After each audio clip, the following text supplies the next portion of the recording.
If you haven't heard about Anchor, it's the easiest way to make a podcast. Let me explain. It's free. There are creation tools that allow you to record and edit your podcast right from your phone or computer. So easy. Anchor will distribute your podcast for you so it can be heard on Spotify, Apple Podcasts, many more. You can even make money from your podcast. No minimum listenership required. It's everything you need to make a podcast in one place. Download the free Anchor app or go to anchor.fm to get started today.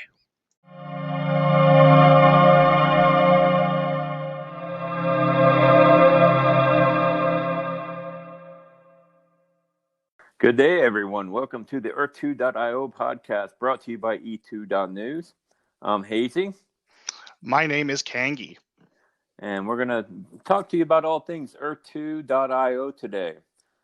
First thing we're going to start with is kind of how we found out about Earth2.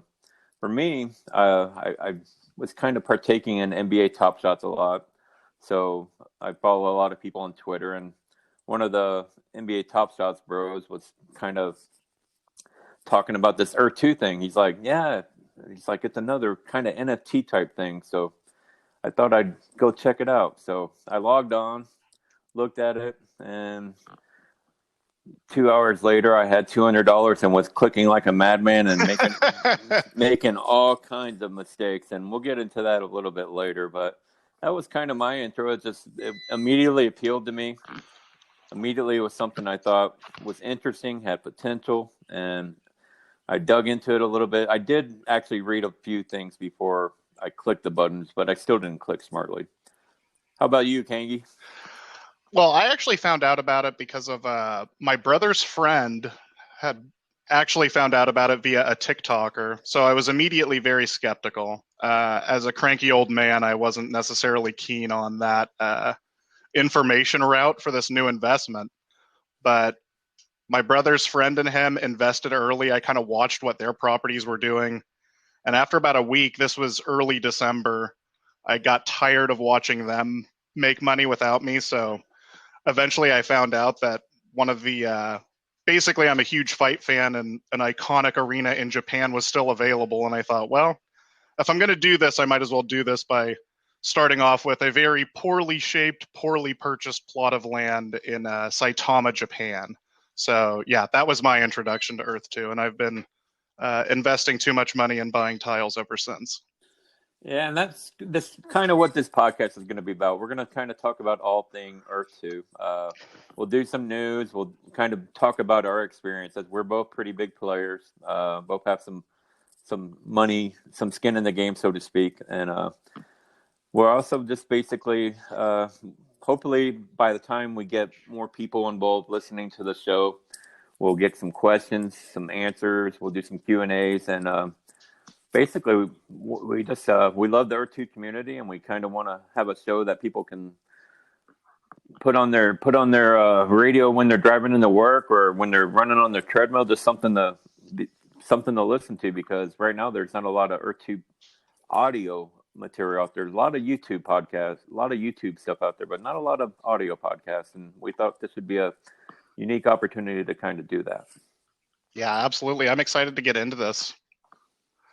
So what do you think we get started with the big news of this week, the lead up to the opening of the United Arab Emirates, and by extension, Dubai and Abu Dhabi, and a number of other places?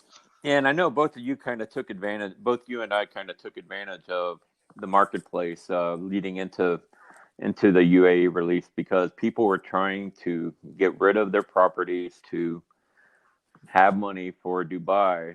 Exactly. And for the United Arab Emirates. So it gave us a lot of opportunity to get discounts. Yeah, I mean, everybody's trying to liquidate and basically holding on to their money. So when there are good deals that enter the marketplace, you're also not having the same competition from other buyers. So you've got great things being listed, and you've also got folks that maybe would be willing to buy these plots otherwise, but instead they were waiting for the big release on Saturday. So right, and so preparation heading into UAE Day, I'm thinking, okay, 100,000 tiles is going to go boom like that, 10 seconds. So I gotta have my 2 or 3 spots picked out where no one's going to click because I gotta be able to get at least one 750 class one plot. Just got to do it. And then 2 hours before the release, boom, Shane, we're doing 7 Emirates. Yeah. Immediately, I mean, there's so many ramifications to that. You've got 700,000 class 1 tiles instead of 100,000. That's the easy first step. But now you've also got none of the Emirates tied to one another in terms of pricing. Coming in, I was like, why would somebody buy in, Al Quwain if they also have the opportunity to buy in Dubai for the exact same price? Who's going to sacrifice that sort of name recognition unless it's a really noteworthy property? Certainly, there's certain places that, depending on what you're trying to do with your portfolio, makes sense to go buy outside of Dubai. But as soon as they separated all the Emirates, it's like, well, Dubai could go up to, well, we see what it's up to today, right? It's north of $10 to buy new land. Yeah, I never saw that coming though. No, neither. So what did you think of the decision of Earth2.io to do that?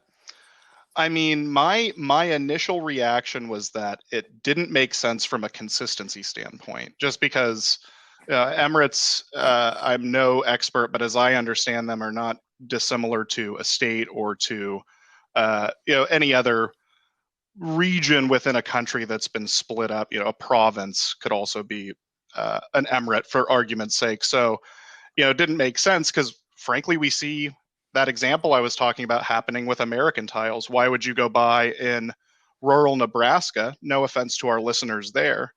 If you could also go buy in. Wait a minute. What listeners? The listeners in my head that are hypothetical and that they're coming. But gotcha. But at $52 a tile, why would you buy somewhere off grid, unconventional versus more noteworthy spot? So for me, what was your reaction? For me, I loved it. It made a lot of sense to me. It basically meant that I was going to get a class 1 plot, or so I thought it was guaranteed. Then, of course, I knew there was going to be server issues, but I didn't really expect them at the issue that, and we'll get into that here in a minute. But to me, it meant that more people were going to get class 1, and very that, true. To me, that was a good thing. Yeah, absolutely. It definitely gave a lot more opportunity, and these chances remaining at cheap tiles, at least as it stands, we only have a few more nations that are blocked off. We've got Saudi Arabia, Israel, Iran, and Iraq, but that's basically it. So, how many more cracks do you have at this? Not only if you're users trying to get cheap tiles, but also if you're Shane and you're Earth2.io and you're trying to, frankly, make more money. This is a good opportunity to do that. Yeah. So my strategy, once I found out about the 7 Emirates, I basically spent 2 hours lining up 750 tile plots for each of the 7 Emirates, and then I repeated it 5 times. So I had 35 windows, and basically I overlapped them. And so I did the control tab thing, which we'll get into a little bit later. And so I had 35 windows on the buy now screen. I already had my referral code in there, and I know you have a thing to say about that. But I had the referral code. I already had that applied. All I had to do was click buy now. And so I had the 35 windows, and it was just going to be a matter of clicking buy now, buy now, buy now, as soon as that clock hit 0. So what was your strategy? So my strategy was, I didn't have as many tabs as you did. I had one tab open for each emirate, and how ambitious each selection was varied, I think, quite a bit. Like my Abu Dhabi selection, which was my first choice, it was around the Grand Mosque there, and it was a 750, just incredibly coveted land. I figured if I'm going to swing on this first one, I might as well go for it, which was, I'm sure, part of my undoing. But then, like in Fujairah, if I'm saying that correctly, it was a much more modest plot. I think I had 110. It was a specific, historic, site that I just sort of chose and thought, oh, I can get C1 here and shouldn't have competition. But by then it was crashed. So So my strategy was the first 7 tabs were the coveted stuff for me. Right. Take your home run So, swings right now. so my home run swings were the very first clicks, and then I moved outwards, and then I moved more outwards, and then I moved basically into the desert on the last clicks.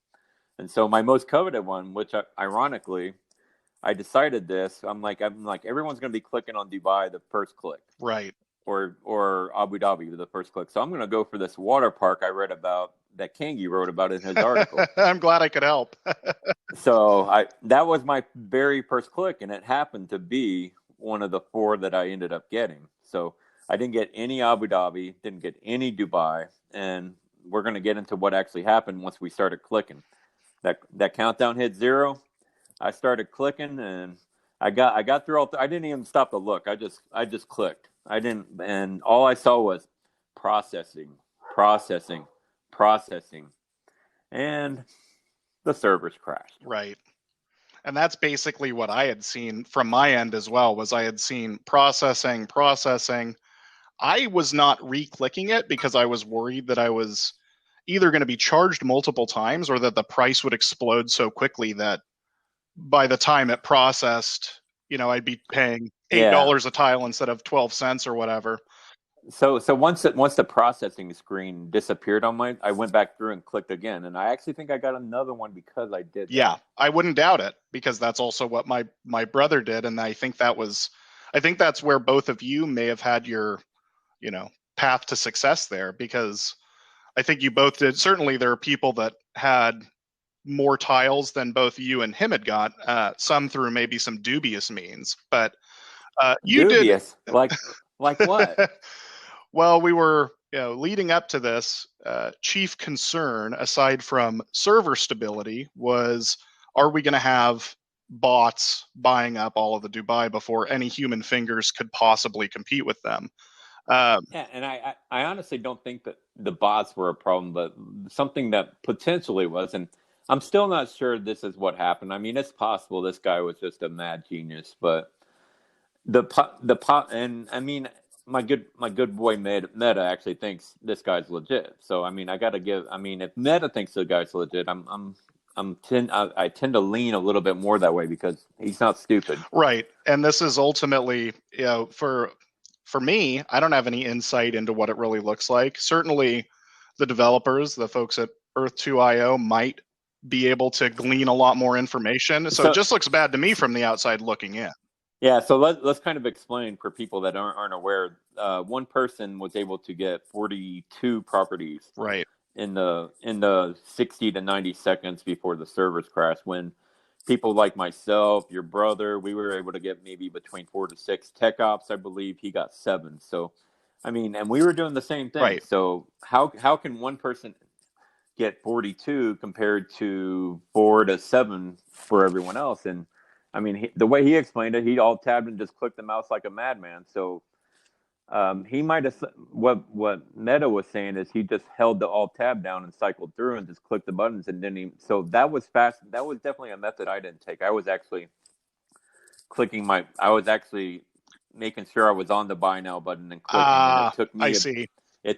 It took me about 30 seconds to go through all my screens. But and you said you were going through 35, so a little better than 1 per second.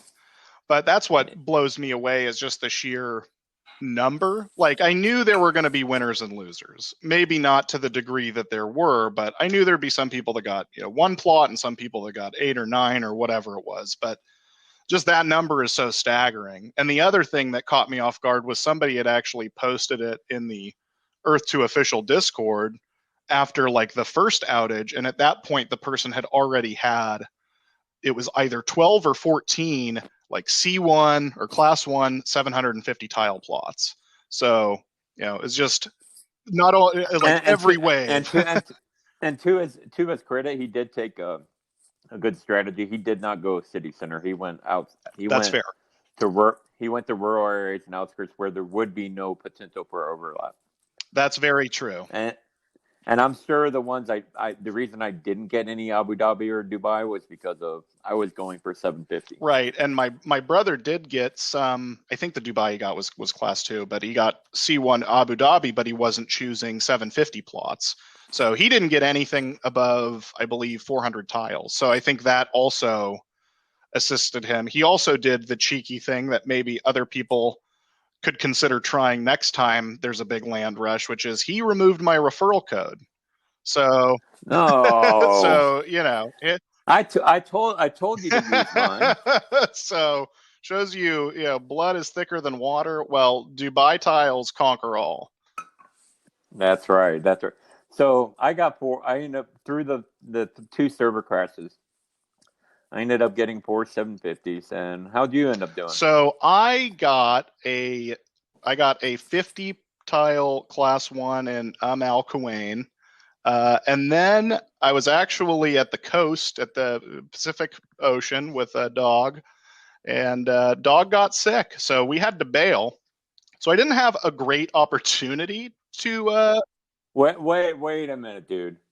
You picked your dog over I had Dubai? to. Priorities were called into action very quickly. So you have your priorities all out of whack.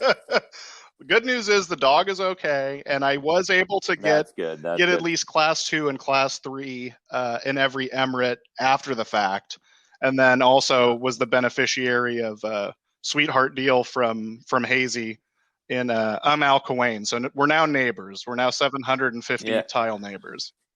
Yeah, so one of the other 750s I bought was another 750 class 1 adjacent to the water park I was fortunate to get because there was no one there when after the first server crash, you were able to actually kind of scope out where people had bought tiles.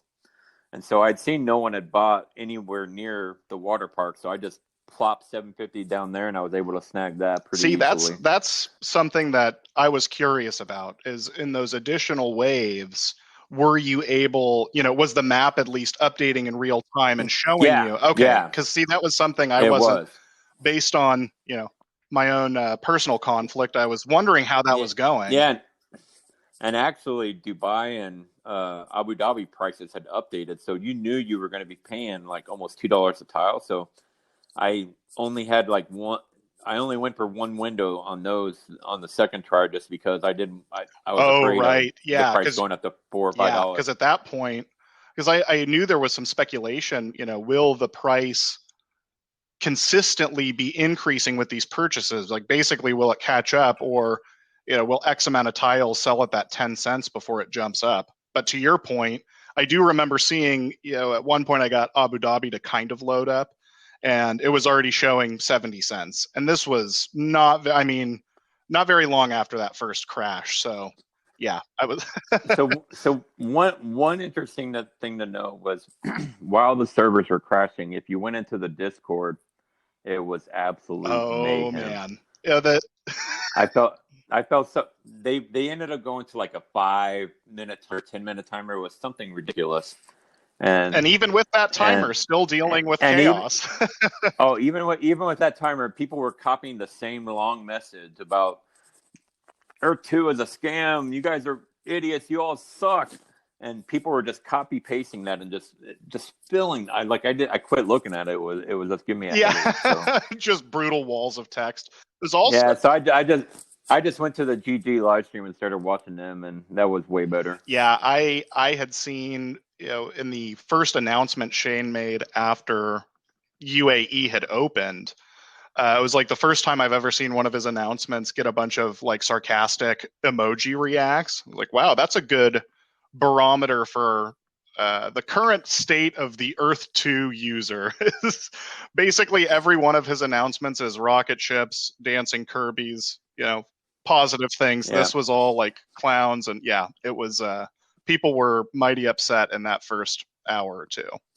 All right, so let's talk about the aftermath. I mean, there's obviously, I wrote an article on it on e2.news. Basically, it was a colossal failure. I mean, there's just no ifs, ands, or buts about it. Aside from the money earned, I mean, right? The investments. And if you look at, that's the positive thing, is it shows that there's demand for these R2 tiles. It shows that what they're doing, people want. Absolutely. But you're right. At least from at minimum a technical standpoint, a complete failure, because the two things that were talked about being server stability and, bots, whether or not we've confirmed that there was bot use, there's definitely some questionable allocation of who got tiles and who didn't and who got how many. So I'm definitely hoping that these experiences aren't repeated for the other countries to open, because Shane did mention that they're planning to open another nation here soon. So yeah, and I'm pretty sure, just from what I read from the discussions, they're going to either put a tile limit, or a timer limit, or some like require a CAPTCHA, or like you can't buy another piece of property 10 minutes after you buy one right. house. So they're gonna put some type of restriction in place that kind of slows things down. Absolutely would make sense. And that's good. That's good. And that's to me, that was the biggest. Great. I mean, I obviously benefited. I got 3,000 Class 1 tiles for under $500. So I obviously benefited, but I felt bad that people that wanted tiles weren't able to get it, and that someone could pull up 30,000 tiles and kind of just laugh in the face of the people that got zero. That was kind of the thing that annoyed me about that guy, was he was just laughing at people. Yeah, there was a bit of a touchdown dance in people's faces, and also people saying, well, I had a superior strategy. And it's like, I mean, you can have faster fingers and you can control tab, but I think that there's a bit of a disparity when a person gets 42 properties and another gets, locked out entirely. So that controversy won't die down probably anytime soon. No, it was going on in the chat like 30 minutes before I came on to do I this bet if podcast. we clicked into it right now, we could probably find somebody within the last few minutes. And so, I mean, to me, that was one of the big things, was it just wasn't very fair. And I know that this is a game and it's not always going to be fair, but you know what? If people want to play the game, give them a chance to get some cheap tiles. Especially with so few chances remaining. I couldn't agree more. All right, so Shane made some big announcements after the whole UAE debacle. Credit card withdrawals coming up this week. What do you think about that? I mean, I think it's big news. It's exciting news anytime we can have, additional ways to withdraw. Like, for instance, I've never used TransferWise, or I think it's just Wise now. So me being able to withdraw to a credit card, I'm excited for. I will say I'm a bit skeptical that it'll reduce withdrawal times as much as some people are hoping, because there's... Well, it has to reduce it some. I mean, it's been 2 to 3 months. I think if it reduces it just to 2 to 4 weeks, that's a win. Oh, absolutely. I think any improvement would be a victory.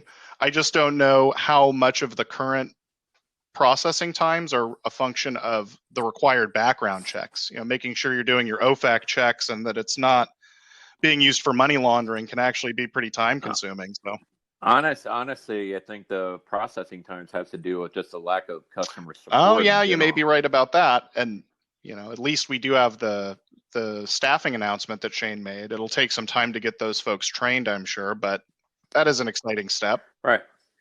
Yeah, and it's a big step. I think that's one of the big problems that kind of plague them right now, is the withdrawal times, the general lack of, when you send in an email, you might get an answer, you might not. Right. I mean, to their credit, Shane is pretty accessible in the Discord. He does go in there probably once a week, and he talks with people, and I like that about him. Right, and I've actually seen him, hands-on, one-on-one resolve a specific person's issue. Now, I know for some people, when they see that and they still have their email sitting out there, that they might find that frustrating. But it's refreshing to see, like, the CEO actually care about somebody, a user that may have, $2 in, but was, for one reason or another, has some sort of issue that Shane looks into. Yeah, and it's good that he cares and that he's doing that, but he needs to learn to delegate. There's a point where the CEO shouldn't be talking to every small-time user. When you have 50 million, it's good that he goes in there and talks about the game, but handling customer service issues, he needs to learn to delegate. It's also, as I imagine, for him, very easy to get dragged into a series of arguments and questions and other things that are probably not worth his time so much. Well, and just let Nathaniel went in there the other day, and he was acting like a customer service agent, and he's the freaking lead developer. The guy's a programmer. He doesn't know jack about, pun intended. Yeah. He doesn't know jack about customer service, but he's in there trying to show people that they care, and I like Right, that. right. I think it does a lot of good for people to have that sort of hands-on contact. But yeah, there's got to be some delegation down the road. But it's a Ponzi scheme, so that's why they're Yeah. in. That's why they're in there. Yeah, the classic Ponzi scheme where you commit wire fraud with your LinkedIn accounts and your names and faces attached to the scam itself. Yeah, no, I definitely, I know people have a worry, but that's the farthest thing from my mind. I mean, do I not like the way they handle some situations? Sure, but the last thing I think is that this is a Ponzi scheme. Now, I am worried that they're going to take their time and get passed by someone else that has the ideal and implements it faster. Right. I think that the quality of the product they're making and speed to market versus another major competitor are really the big threats. Not that it's fundamentally a scam, but you're right. VR is an exploding area, and there's going to be a ton of investment coming, and there's going to be a lot of people trying to figure out ways to do things that are either similar to what Earth 2.io is doing, or frankly, just a ripoff, but with a lot more money behind it out of the gates. Who knows? I mean, don't get me wrong, Earth 2.io has a lot of money to start. So what do you think? I mean, do you expect to see, I don't know, a Facebook, a Google, one of these major companies try to do something like this? I don't think it'll be this year. So I think if Earth 2 can really get into phase 2 and make progress towards phase 3, they'll have the jump on it. But if they wait until 2022, might be a problem by then. And I mean, you see the way that the community reacts to some of the other, at least in the Gen chat, which is not always a good measure for every user, but the way they react to these other ideas, there's a strong sense of loyalty and commitment to this specific project. So I do think if a Facebook or Google or some other company with major funding jumped into this space to do something like this, it wouldn't be so easy as just throwing money behind it, right? You've got to have the vision. Well, and I think if Facebook or Google did this, they would just buy Sandlot. They would buy V Park. I don't think they would actually do the basic ground. They would buy something and kind of merge. That's a very good point. It's easier sometimes to acquire than start from the ground up. Yeah. All right, so let's talk about the Easter egg hunt. That's the next big thing that's coming. I saw some theories from Meta and Odyssey today that in style means something. Shane said in style 3 different times in these announcements. I think they're overanalyzing. I mean, it's the explanations that I read made sense. I don't know if you're referring to the same ones. What I had read is that it's something, and I think it's Mapbox, that allows you to place a skin or basically put whatever you want in theory within the world of Earth 2. So you could use that. Yeah, Meta was actually talking about. Oh, it was Meta. Okay. Meta was talking about CSS style sheets. Like you would have to go in and convert the CSS style sheets into code and figure it out. And I'm like, I can't see them doing that. That would just be way too much work. Would definitely be very challenging for a slow-brained individual like myself. I would be left out in the cold on that particular Easter egg. Oh, yeah. I'm pretty much relegating myself to the fact that I'm not going to get an egg. I will try. But if it's going to require having to go dig through code, I have programming experience, but I'm not going to even waste my time. And I mean, do you think, let's talk about what the Easter egg hunt might be if it's, let's say it's just baked into the world. Do you think that we would buy a tile to get it? Do you think it might be? Okay. No, I don't think they're going to make you buy a tile because they want it to be accessible to anyone. That's fair. So it would be something that even a user that hasn't purchased something would potentially be able to get. I can understand that. So I think it's just going to be there's going to be a riddle, a couple clues, and then go find it. Yeah, you might be right. I mean, we have been given we've been given very little on this beyond the poster that had eggs with potential resources. So they're talking all this in style thing. Well, what if in style means inside? Oh, there we go. Yeah, that's a bit of a riddle already. It's just I mean, there's a million different interpretations. You just, I mean, it's interesting, it's challenging, it's kind of fun. I don't think there's a shot in hell that I get one, and if I did, I'm not going to sell it. I'm going to keep it Smart man. because in 10 years it would be worth like millions. Yeah, So by then we'll have done like 10 more Easter egg hunts. You'd have a first edition. first edition, limited edition. So yeah, I mean, it's interesting. It'll be fun. I look forward to seeing what they do with that. Shane also talked about Essence and EPL. For those don't know what EPL is, it's Earth 2 property license. It's basically a location, unique URL you can give to each of your properties. It's kind of a big deal because you can give your property a name like Amazon or Disney, and the first one to get it has that domain. So that's going to be a Absolutely. big deal. And I mean, correct me if I interpreted the announcements wrong, but it sounded like people would potentially be able to buy Essence directly from Earth 2 to be able to kind of jump ahead and get so these URLs sooner. Which I don't like because that's kind of a pay for win. Yeah, situation. I agree with you there. I think I would prefer that, tiles themselves, however they do it, are the only source of Essence. But yeah, me too. But I can understand it to wait for them to make a additional revenue. I wish they would let us sell Essence on the marketplace, but from all appearances, that's not going to be the right. case. But I know something that you were excited about is the potential to, when we get to phase 2, sell resources player to player. So there's at least some sort of transaction in this space that I think we can be excited about.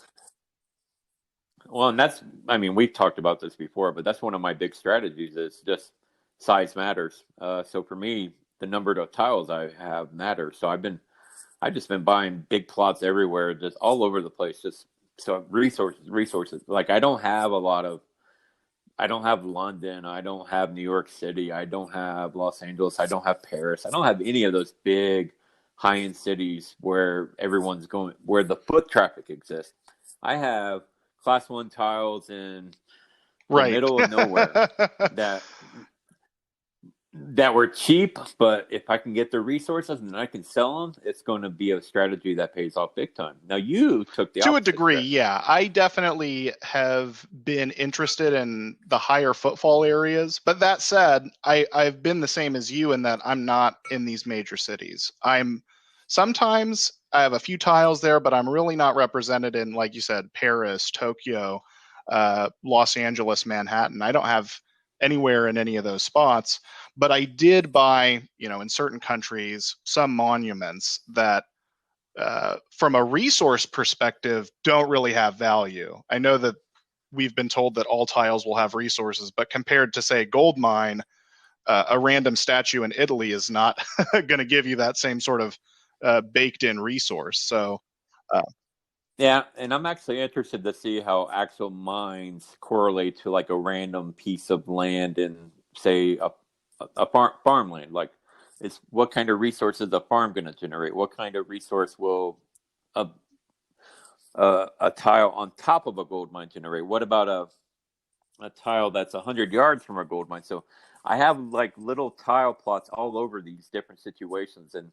evaluating and studying what kind of resource generation is going to be a big part of my I mean, it totally makes sense because having started in December, I remember my brother and I bought some melon farms in Spain, and then there was a certain point where I realized, well, that level of specificity might be in the resources, right? Like could just be a farm anywhere, could be a farm in Spain, whether it generates melons or what. And the same thing is true with mines. I expect that, say, gold will be a resource, but what about cadmium? How obscure, how far down, like the periodic table, are we going to get here? Dude, I bought some. I got some tiles. Yeah, I mean, that's a great one. It's a very light metal, but is that going to be something that's in the first wave of resources? Because there have been some things that Wolfgang said where it made me think, okay, we'll probably not get all the resources at once, right? Maybe we'll have a few. Yeah. So one thing I kind of noticed is Shane was talking about oil being a resource. Someone mentioned something about, Well, what about green energy? Well, that might become later Yeah, down the road. So it looks like they might do right, resources in exactly. stages. So it'll be interesting to see, and as those resources are announced, if that is the way that it's done, will we see rushes on particular, mines, for example? Oh, in this wave, we're going to release these 5 resources. I mean, this is highly speculative, but we do see the community rally behind certain buying movements, and resource announcements could absolutely be something down the road that generate those movements. Yeah, and as part of, that's why, we're all dying for phase two to kick in. We're all dying for the essence. We're all dying for the. I don't really care about the EPLs that much, to be honest. I mean, will I name my property? Sure, but I'm not gonna freak out if someone gets some name that I was trying to go after. It's not gonna be a big deal to me. But for me, essence and resources and seeing how they work, that's Absolutely. going to be Yeah, I huge. agree with you 100%, Hazy, because I want to see the gameplay elements. The EPL will be an important factor in some ways, but to me, that's not really a gameplay element in the same way that a resource will be. No, and EPL is going to kind of be a kind of similar to UAE. If you ask me, it's going to be luck. Who clicks Amazon? Who gets Amazon Yeah, within the because I first three mean, seconds? we were just talking about resources. I mean, you could name a property after a resource, or you know, Oh, I have plans for my Armenium, my Armenium forgot Hazy's megacity. alter ego is the king of Armenia, or it's That is right. he's got the inventory to prove it. I have like 50,000 tiles in Armenia, or not quite that many, but I definitely have a bunch. Well, All right, so last topic, and then we're gonna wrap this baby up. What well, nation's I next? mentioned earlier, what the big 4 are. It's Saudi Arabia, Israel, Iraq, and Iran. I'm really curious what it's going to be. Honestly, none would shock me. But I'm gonna ask you, Hazy, what do you think the nation would be out of those 4? What about Saudi Arabia? What about Saudi Arabia? Shane said if he sees that for 4 months, that's the one that'll be next. So I think it's I going to be think you're Saudi right. I Arabia. think Saudi Arabia. I mean, it's bordering United Arab Emirates. It's got. I mean, all these nations have name recognition, but it's huge. It's got a lot of what's the word I'm looking for? It's got a lot of people that are interested from a resource perspective. Yeah, it's Exactly. definitely got the oil. Yeah. The oil thing And going so, for it. yeah, Yeah. I think that people would be, I mean, any country that opens at this point will have serious interest, but Saudi Arabia seems like the number one choice to me as well. Will they split it So, up? I think that we might need an idiot's guide to Saudi Arabia to speculate fully on that. So I think I got to get started there. But Well, I know someone who's good about I know someone who's good about writing that about is, I idiots. mean, I'm writing from the ground level here. I'm wearing the suit. I am the idiot, and I'm the one learning about Saudi Arabia from my most basic Google searches. But So, do I think they'll split it up? My instinct is no, only because I don't. that's that's Because I my just that's don't. my I mean, instinct with the too. United Arab Emirates, I think that even though I, made maybe an unfair comparison to states or provinces, I do think there was a natural way to sort of split that up that might not exist in Saudi Arabia. But Yeah, and it was the first new land release in a long yes, time, and there was buzz, and they knew that 100,000 right, just wasn't right. going to I cut it. think you're totally right. Yeah, I expect it to be So a yeah, so single nation, but who knows? I mean, if we have continued user growth and there's even more people somehow that are enthusiastic about this new tile release, I don't know, that might twist Shane's arm. yeah, so that'll be interesting. It's going to be an interesting week. We'll see if the Easter egg hunt actually comes out on time. I always think they say it'll be out this week, and then it ends up being like 2 or 3 weeks later. or if something is this week, it'll be the last possible hour on the 7th day. Yeah. So, oh yeah, countdown next week. 6 hours, 23 minutes, or 6 days, 23 hours, Yeah, you can 59 minutes basically later. set your watch Announcement. by it.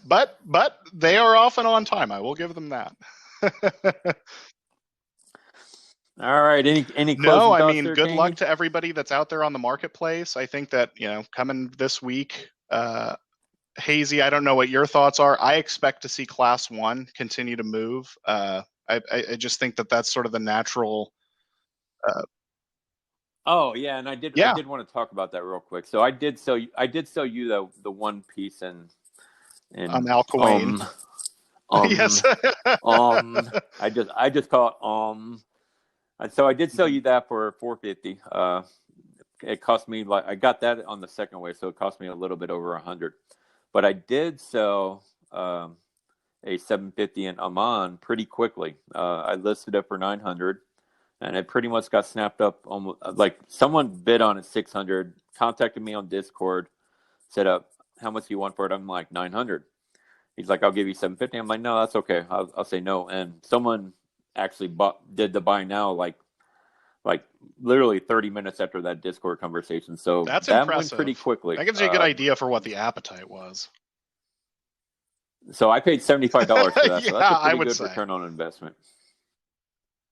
So, but I'm keeping the other two for now. I did list them, but I listed them for like probably double what they're worth.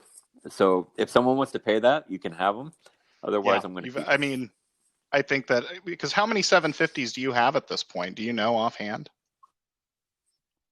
I have a bunch in Armenia, obviously. The King reigns. But I have a bunch of like 500 and 600s, like that South Korea Class 3 that I bought was 600 something. That one in Cancun was like 420. So I have a bunch of big size ones, but the only 750s I have are the ones in Armenia and Nice. the two in UAE. Because it costs a lot of money, right? to I mean, put down 750. you get the better discount on a per tile basis. Down the road, if we're able to split, Yeah, Hazy's going to be a beneficiary. Yeah. Yeah, so like the ones in Armenia were costing me $350. Yeah, so that's a pretty absolutely. good chunk of change. But hey, I mean, if you could split it down the road, if tile prices keep going up, I mean, you could. Yeah, and that's kind of what I'm assuming they'll let us split down the road. Otherwise, I'm some very expensive properties. Yeah, but if they're generating resources in essence, which is kind of what I was hoping for, then I'm okay. How can you get more resources than a 750? But right, so that's our goal is to kind of do this once a week, kind of talk about all the things that happened on Earth 2 in the previous week, kind of maybe some topics that we can talk about. My dog barking in the background, so I hope we didn't hear that, but if we did, so be it. But this has been the Earth2.io podcast brought to you by E2.news. Thanks for listening. If we're on some platform that you're listening to where you can rate us or follow us or subscribe to us, we would definitely appreciate that. And spread the love, let people know about us, and we'll be back doing this every week. I can't wait to see you next week, Hazy. You too, Kangi.